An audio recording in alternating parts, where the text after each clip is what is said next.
Welcome back to How to Date a Magical Girl. For some reason, I'm much more energetic this morning. Maybe it's because I have a clear idea of what's in store for today, and I had a pretty good day yesterday. I woke up on time, brushed my teeth, and even took a shower, silky clean. After putting on my brand new academy uniform, my phone beep booped a nice tune to let me know that an incoming text. Wait, what? I check the screen and my eyes are assaulted by a hailstorm of animated emojis. Good morning, sleepyhead. Mom had to leave early for work today. I don't want to eat breakfast alone. Anyone who writes like this needs to be brought out to the back of the barn and shot. I'm just saying. Can I have breakfast with you? Yeah, no? No. Whoever writes like this in a text gets taken behind the... No. Call me old, I still type normally for the most part. Well, there's no doubt that this is from Akari. She always texts like this. I have a sigh and send her one-letter reply. No. That would have been me. Before I can even put my phone down, a reply pops up on screen. Meanie, be nice to me. Classic Akari. Second reply follows. By the way, I'm outside. Seriously?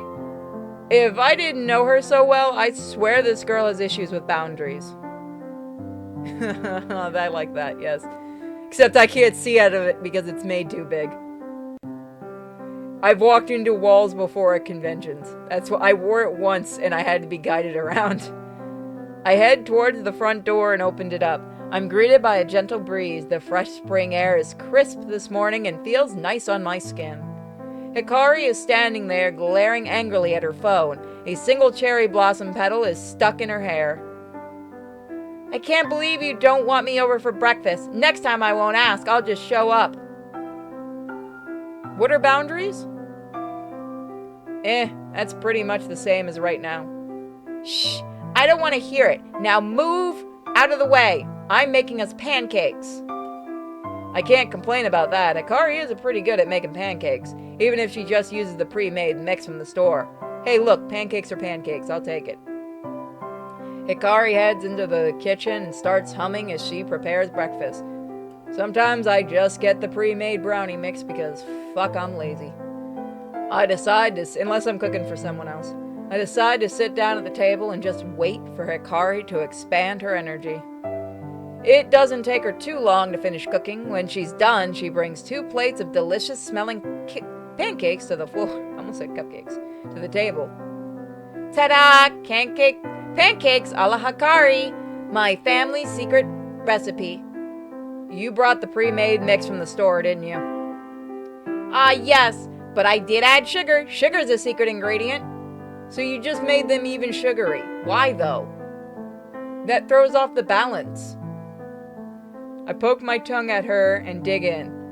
Sure enough, the pancakes are good, nice and fluffy. Somehow, all the instant food Hikari makes tastes way better than when I make it myself. Maybe she adds sugar to everything, even instant noodles? Oh god, the thought of that just, Nope. Nope. Hikari has a mouthful of food when she decides to tell me one of her trademark weird stories. I had a dream about you last night. We were together walking through a dark, eerie forest. I was so scared, but you were brave. You told me that no one could hurt me as long as you were around. Super noodles. Okay. I don't do instant noodles, so I'll take your guys' word for it. I legitimately won't touch that stuff at all. So that made me feel better until we ran into an evil witch. The witch said, "Eat this cauldron of boiled mushrooms, or I'll place a wicked curse on you." You refused to eat the disgusting concoction, so the witch pulled out her wand and pointed it at you. Zap, boom, tazam! You transformed into a gross mushroom. The witch cackled and disappeared into the darkness. I looked into your disgusting mushroom face and saw that you still had eyes and mouth, but you couldn't. Well, no, you had a mouth. Never mind, that joke doesn't work. Even as a mushroom, you still had your usual dopey look. It made me really happy that you were still yourself. What? Weird dream, right? This is why you don't take mushrooms before bed. Yep. But it got me thinking, if you turned into a talking mushroom, what would you do with yourself? Probably grab a rope and end it. Is that a choice? I'd wait until you ate me, only a matter of time. You get really hungry. I don't know, it was a stupid dream. Find a nice hot spring and have a soak until I became asleep. She likes that, what? That's just kind of silly answer I was hoping for. Hikari's affection is increased by 1. What? I like sugar, as you can see from my food pictures in the Discord, but it doesn't belong in ramen noodles. Yeah, no, I don't eat ramen noodles. I'm not joking. Like, that's not me being funny. I legitimately won't. I can't eat them. I've tried, like, once in my life, and it made me, like, uber sick. I think it's, like, all the salt and shit. I can't do it. I want to see if anyone's actually crazy enough to try that and come back and let us know how it is. I'll add sugar when I'm making homemade spaghetti sauce, but you're supposed to do that to kind of temper out the acidity. You always know how to answer my random questions. Thanks, Anon. Hikari and I both finished eating. It was a good breakfast, that's for sure, though I can't help but feel a little sleepy after packing my face full of food. Hikari must be feeling the same way because she begins to yawn. A little cherry blossom petal that was stuck on her hair flutters down and lands on her empty plate. Oh, look! I'm so happy that the cherry blossoms are in season again. This is my favorite time of year. The trees look so happy. That means it'd be spring. Hikari's face turns red and she blushes. Which makes sense. No, we're right after summer. Okay, whatever. Cherry blossoms are spring, yeah? I'm glad we get to go to school together in the springtime. Okay, yeah, it's springtime. Such a wonderful dream come true. I see you, mosquito. I will kill you. You will feel my vengeance. I return Hikari's smile and have to admit I feel the same way she does. It's really nice time of year and the perfect season for new beginnings. Oh, snap, we have to get going. We'll be late. Well, here we go again. A mad rush to the school on time, even though I woke up early this morning. If we're late today, at least I can place the blame on Hikari's absurd mushroom dream story. We grab all our stuff and hastily make our way out the door. Standing next to the school gate is a familiar face from yesterday. Oh, good morning. I get the feeling she was waiting for us here, too nervous to venture into the school alone. Luckily, Hikari and I managed to get here just in time. Yui is holding a nicely decorated box in her hands. By the way, we will get back to Snaky Girlfriend game, just not today. I assume it's a bento box. I also need to talk to you because apparently a lot of you are now hot for snakes. We need to discuss this later. I made some sweets for us to share today. Would you be interested in meeting up for lunch? Hikari literally jumps at joy. You just offered sugar to a woman, yes. Sweets? I love sweets. Let's have lunch together. I nod and smile. Thanks, Yui. That sounds like a good idea. Yui's face turns red and she shyly lowers her head. Oh, I'm glad you're looking forward to it. But for now, we need to get to class. March! March! We make our way to our first class. Good morning, new students, and welcome to your first magical history class. My name is Azalem Arcane. I'll be your teacher for this class. It is my duty to ensure you pass your exam and move to become the second-year students. I'm sure you can tell by my accent I am not originally from Japan. No, I was born in Brazil. You're getting the accent I'm giving you. A country that many of you will know is famous for its culture of magic and wonder. Indeed, many famous magical girls have emerged from Brazil over the years. It is safe to say Brazil is second only to Japan in terms of the amount of magical girls it produces. I need to know what American magical girls are like, for the love of God, game. You can't put this on me and not show me a bunch of redneck magical girls. Magical girls, as I'm sure you know, have existed for centuries. Without them, the world would surely fall into despair. After all, it is magical girls' duty to banish evil in all of its forms.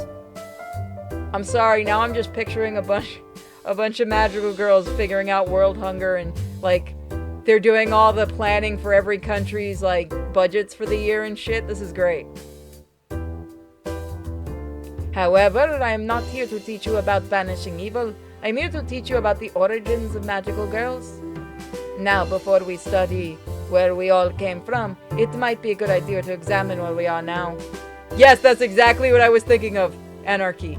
Thank you. Somebody else knows the Saban moon pilot. In today's world, evil is a rare thing to come across. Because of that, the average magical girl spends the majority of her time contributing to society instead of engaging in battle. What about politicians? That one is necessary evil. We tried killing them all off, but they just keep coming back. We really can't we can't explain it honestly. There are currently 3 jobs that are considered to be the most popular among magical girls. They are in order of popularity: musical idol, doctor, and finally teacher. Oh, I've known about that since before it became Lost Media. That's been an old ass thing. I don't know where I first saw it, but I've known about it for a very long time. I wonder... No. I have some questions to ask somebody after stream. You might be wondering why these 3 jobs are the most popular. Well, I think I can explain the reason behind that. Many magical girls pursue careers as musical idols. I'm sure you're all familiar with some of the most famous idols in the music charts at the moment. Because of their abilities, magical girls are able to entertain like no other. Some idols use their powers to make a grandiose show with fireworks and lights, while others put their skills into using to enhance their voices or produce music without instruments. We even have some magical boys. One is called Metallica, System of a Down, you know, the weird ones. People will have weird fan art from this tonight. Magical girls with supportive or healing abilities tend to tackle careers as doctors. Their unique powers make patients feel better again in no time. This is a noble career choice and makes positive impacts on many people's lives. Can we charge for that? No, magical girls are not allowed to charge. And how are we supposed to make a living? We have magical girls called hookers. Lastly, becoming a teacher is a noble pursuit. Ha! Much like myself, we use our knowledge of the magical arts to help mold the youth of the future. There's way too many jokes to make right there, and I'm gonna leave it the fuck alone. During your time here at the academy, you'll likely ask yourself over and over again what you aim to do once you graduate. Picking any of the 3 professions I've talked about today is an excellent choice, but beware, these jobs are in high demand and you'll have a lot of competition. What about lawyers? Get the fuck out. I said we are not evil. Now, Iseline continues on with her lesson. I'm definitely fascinated by her words, but Akari's pancake breakfast is taking its toll on me and making me very, very drowsy. I do my best to stay awake throughout the rest of the lesson. The bell rings for lunch. Whenever we exit the classroom to lunch, I feel a gentle tug on my shoulder. I turn to look and my eyes meet Yui's. Hi. Oh, hey, did you enjoy that class? Yes, it was very interesting. I must have written 20 pages of notes. 20 pages? How could you write so much in our first lesson? I'm not sure. I think I just write quickly. How many pages of notes did you write? We were supposed to take notes? 1, maybe? Yui looks at me with disappointment. Well, if you need to read over my notes, you're more than welcome. I smiled and nodded. Hikari is the last person to shuffle out of the classroom. She's mumbling something about wanting to become a musical idol and not a doctor. Hey, Hikari, are you okay? She looks taken aback. I'm fine. I was just chatting with the teacher about which career path I should take. Already? It's the second day to class. You're already thinking about your career? Well, of course. I can't drift aimlessly. I need to have a goal. You should start thinking about your future too, Anon. Nah, I'm good. Fuck off. Yui giggles a little. Hikari looks flustered, but I can tell she doesn't want to get into a heated argument in front of Yui. Hikari changes her demeanor completely when she sees the box of sweets Yui showed off this morning. She sidles up to Yui, and devious expression crosses her face. Hey, Yui! Do you want to share some sweets with us? I roll my eyes at Hikari's predictable behavior. To say she has a sweet tooth is an understatement. To Yui's credit, she just smiles. I brought these sweets for all of us, so I'm really looking forward to sharing with you both. Jackpot! Let's go find somewhere to eat. Hikari dashes off, practically dragging Yui and I behind. We rush at full speed through the academy's winding hallways until we reach the cafeteria. Hikari takes one look inside and sees that it's jam-packed full of noisy students. Without missing a beat, she continues on, still dragging us behind. We hit a stairwell and she jumps up 2 stairs at a time. I try to ask where we're going, but she ignores me completely. After we bound to another couple of stairs, Hikari throws the door open and we spill off onto the rooftop. It's completely silent up here, no other students in sight. Perfect! This can be our lunch hangout. It's not bad, I have to admit. There's a few places to sit and the air is nice and fresh up here. There's a couple of birds perched on the ledge, minding their own business. One hoots as Hikari sits a little too close. Now Yui, what do you have for us? She's salivating at the simple thought of sweets that Yui brought. Well, Yui opens up the beautifully wrapped box she had been tucking under her arm. She removes the lid to reveal neatly organized selection of homemade treats. Hikari's eyes dazzle. She takes in the bounty before her. There are sweet rice cakes, red bean mochi balls, yum, green tea flavored candies, chocolate drizzled chestnuts, and a few slices of fresh watermelon. Yui, did you make all of these? Even the watermelon? Yes, well, except the watermelon of— Ha! Fair enough, game. Everything looks amazing. I can't believe it. I have to try one of them. I just have to. I hate when games do that. Yui seems to take Hikari— You should see how many times I'm doing that shit in Akabar's new game. Yui seems to take Hikari's greed as a compliment as she smiles proudly. She offers the box to Hikari, officially giving her the go-ahead to jump in. I wait for Hikari to finish grabbing a few fistful of sweets before I selectively pick out the best-looking mochi balls and chocolate chestnuts. Thanks, Yui. Everything looks great. Yui smiles again, possibly even more than she did for Hikari. I bite into a mochi ball and let the sweet red bean paste fill my mouth. The flavor is incredible. It's unlike anything I've tasted before. Yui must have a real knack for making sweets. This is amazing, Yui. Thanks for sharing with us. Oh, I'm more than happy to share. You two are my newest friends, so I'm glad I can make something that you both like. I chomp down a few chestnuts and I've never actually had chestnuts. I didn't know they were edible. No, I did know. I think you can cook them. And take a look over to Hikari. She has chocolate all over her face and watermelon juice dripping from the tip of her nose. I shake my head and continue to eat, enjoying the treat. Yui doesn't seem to be eating anything. She's just smiling and watching me enjoy myself. Now people are getting hungry. At first, it seemed weird that she didn't want to eat anything, but then when I really think of it, she probably taste tested most of the stuff and got sick over it easily. I don't give it any thought. I would. When the box of sweets is completely empty, I let out a sigh of satisfaction and take a seat on an old milk crate. Thanks so much, Yui. I really enjoyed the sweets. You're very welcome, Anon. I nudge Hikari to encourage her to thank Yui, but she seems to be in a food coma and fast asleep. There's still a lot of chocolate on her face. Sorry about Hikari. She can be a bit herself. Oh, it's no bother. I can tell she liked the food, so for me, that's the best thanks I can get. Where did you learn to make stuff like that? I don't know, to be honest. I guess I just read a lot and picked up things here and there. No one's ever really showed me how to make sweets. Interesting. Well, I look forward to having some more of them next time. Yes, of course. So, Anon, do you have a boyfriend? Or a girlfriend? I'm shocked by Yui's sudden forwardness. I can't believe this shy girl just straight up asked if I'm seeing anybody. Damn, you go, girl! Shit! You go, we're getting glasses. Oh, I'm sorry. It's okay. You don't have to answer me. I was just trying to make conversation. Stupid.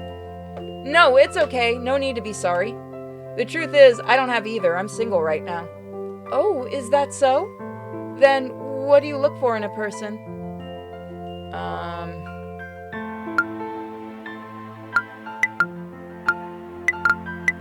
let's not go too forward. I like girls that are comfortable with themselves. I say this, and I hear Akari snoring into a little giggle. Akari's no, fuck that. Kinda wanna go for glasses, girl. I thought that was her. Oh, really? I didn't think that was what you'd be into. Yui's affection is increased by 1. Well, thank you for telling me, just so you know. I'm single too, and I thought it would be nice to find a partner during my time at the academy. That's pretty much my goal too. I want to have a girlfriend by New Year's Eve. It's my ultimate dream. Yui grins widely. A partner by New Year's Eve? That's a good dream. Maybe I'll make it my goal too. Yui seems to be kinda into me. I wonder if I'm reading too much into this situation. Though I can't really make the move with Akari pretending to be asleep right next to me, and it would probably be a good idea to get to know Yui better before I ask her to be my girlfriend. I'll give it some time. At the very least, she seems to like me a lot. That's a great start. Yui and I are smiling broadly at each other when we hear the bell resound throughout the school. Oh, it looks like our lunch break is over. Well, we better get to our next class. I shake Akari and she wakes up abruptly. Huh? What's happening? Wake up, sleepyhead. We need to get to our next class. Even when it... Yeah, no. Yeah, oh yeah. When you're playing a girl, even in these, yeah, you're still dense. Oh no, but I haven't had proper lunch yet. I've only eaten sweets. Well, you should have thought of that before you devoured your weight in chocolate. You and I laugh at Akari's chocolate-covered expression. We all head downstairs on our way to the next class. We are not going to tell her, are we, that she's covered in it. Finally home. The rest of the day went by pretty quick. I ended up taking Yui's advice and started writing more notes during the other classes. Now I have a good 2 or 3 written pages. Once school wrapped up for the day, I said goodbye to Akari and Yui and returned home. I'm feeling pretty exhausted. I guess that's what 2 days at school will do to you when you're not used to studying. I suppose I'll get some dinner and have an early night. After all, it's only Wednesday tomorrow. I have to get through the rest of the school week before I can relax. So that's where we'll leave it. I think doing a day right now each is good. So thank you guys for joining us. Don't forget to check all the links in the description. Bye.